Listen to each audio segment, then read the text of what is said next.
Notre Premier ministre Bardo Wever encensé dans la presse. Incroyable politicien, c'est un homme qui a su dire non à l'Union Européenne, qui a su préserver les intérêts belges. Encensé aussi dans les commentaires, c'est un politicien que je n'aime pas beaucoup, mais ici je trouve qu'il a fait de l'excellent travail. Avec son nom revendicatif, il est vu comme l'homme fort qui a mis à terre l'Union Européenne, car celle-ci voulait s'accaparer les 200 milliards d'euros qui se trouvent en Belgique et qui appartiennent aux Russes. Mais à aucune garantie des États membres de l'Union Européenne, la Belgique a dit non. Et le fait que maintenant l'Union Européenne ait décidé de ne pas toucher à ses avoirs russes, et grâce à la détermination de notre Premier ministre Bardo Wever, l'Union Européenne a dû reculer face à notre détermination, et celle-ci n'a pas pu aller capter les 200 milliards d'avoirs russes qui se trouvent en Belgique. Bardo Wever est maintenant vu comme le rempart qui dit non à l'Union Européenne. Il est vu maintenant comme quelqu'un qui est capable de dire non aux demandes de l'Union Européenne, et cela a fait de lui une superstar internationale. Si vous ne le savez toujours pas, il y a une guerre entre l'Ukraine et la Russie. Depuis maintenant 4 ans, l'Ukraine demande énormément d'argent à l'international et c'était les États-Unis qui y pourvoyaient.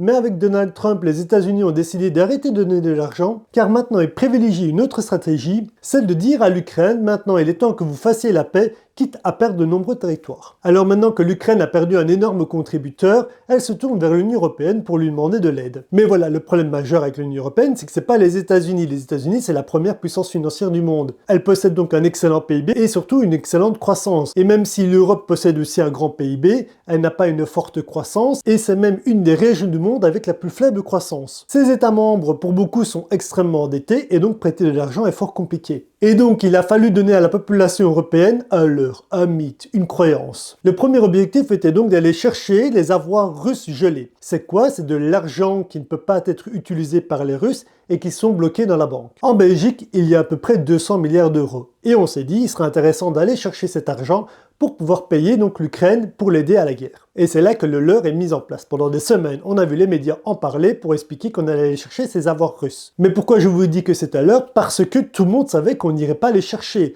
Tout le monde savait qu'on n'y toucherait pas. Il fallait trouver un prétexte, une excuse pour dire au peuple européen qui est déjà surendetté qu'il fallait encore plus s'endetter pour l'Ukraine. Et donc je considère qu'il y a une stratégie extrêmement rodée qui a été mise en place pour expliquer qu'on allait hypothétiquement chercher les avoirs russes, qu'on savait de toute façon qu'on n'y toucherait pas parce que sur le plan international et sur le plan juridique, c'était extrêmement compliqué de pouvoir capter cet argent, pour ensuite juste derrière dire tout compte fait qu'on ne toucherait pas à ces avoirs, mais qu'il faudrait donc faire un emprunt de 90 milliards d'euros. Oui, vous avez bien compris, l'Union Européenne va devoir faire un emprunt de 90 milliards d'euros pour pouvoir financer l'Ukraine pendant seulement 2 ans. Parce que l'Ukraine est à court de liquidités et que normalement, à partir de janvier 2026, elle n'aura plus la possibilité de pouvoir financer la guerre. Alors moi, quand j'entends notre Premier ministre dire que c'est une victoire qu'on ne touche pas à ses avoirs russes, je peux vous assurer que pour la population européenne et pour la population belge, c'est tout sauf une victoire. Oui, parce que c'est simple, dans l'Union Européenne, les 90 milliards d'euros, personne ne les a. Ils font donc aller les capter dans les marchés internationaux qui sont d'accord de nous donner un prêt. Et pour vous donner un ordre d'idée, chaque année, il faudra payer en intérêt 3 milliards d'euros. Alors c'est un prêt pour l'Ukraine, ça veut dire que l'Ukraine normalement devra le rembourser. Mais il y a une clause dans le contrat. Si à la fin de la guerre et au traité de paix,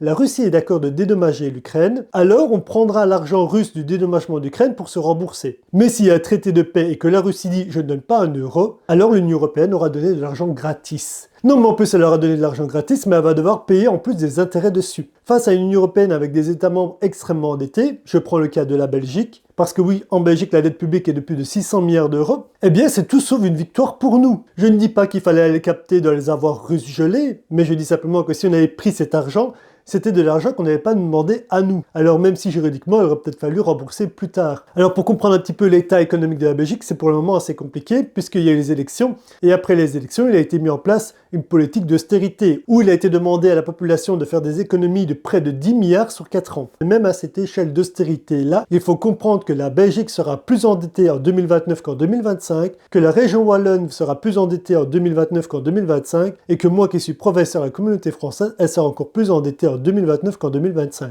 Autant vous dire qu'aucun problème économique ne sera résolu d'ici 2029, mais en plus avec les emprunts successifs, on aura des dettes en plus à payer. Et des dettes à payer non plus pour nous maintenant, mais pour l'Ukraine.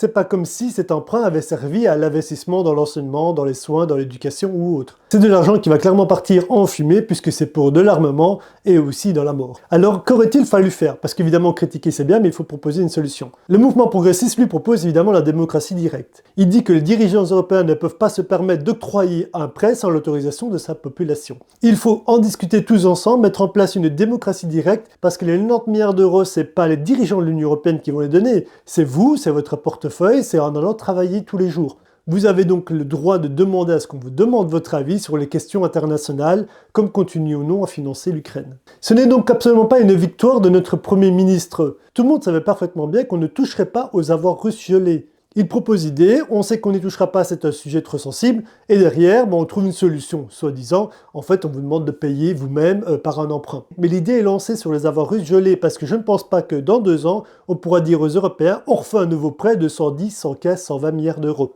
Et donc la population sera peut-être plus encline à dire, bah oui, mais tout compte fait, c'est une bonne idée d'aller chercher dans ces avoirs russes-là. Et ça, nous verrons tous ensemble dans 2 ou 3 ans s'il n'y a pas de paix en Ukraine, comment va-t-on gérer le renouvellement de cet argent, puisqu'il faudra évidemment retrouver une somme identique dans 2 ans. Néanmoins, c'est pour vous dire que la Belgique sera encore plus endettée d'ici 4 ans, à tous les échelons, du pays jusqu'à la commune, et c'est très comique de voir que vous avez beaucoup de personnes qui l'encensent en s'imaginant qu'il a fait un travail extraordinaire, sans comprendre qu'en fait c'était un pur leurre pour vous faire croire qu'on allait y toucher, juste pour vous faire digérer le prêt de 90 milliards d'euros. C'est évidemment mon avis, vous pouvez avoir un avis différent du mien, n'hésitez surtout pas à communiquer dans les commentaires, et nous on se voit pour un nouveau sujet d'actualité. Je vous laisse, à la prochaine, et mes meilleurs vœux si on ne se voit pas d'ici là. Au revoir.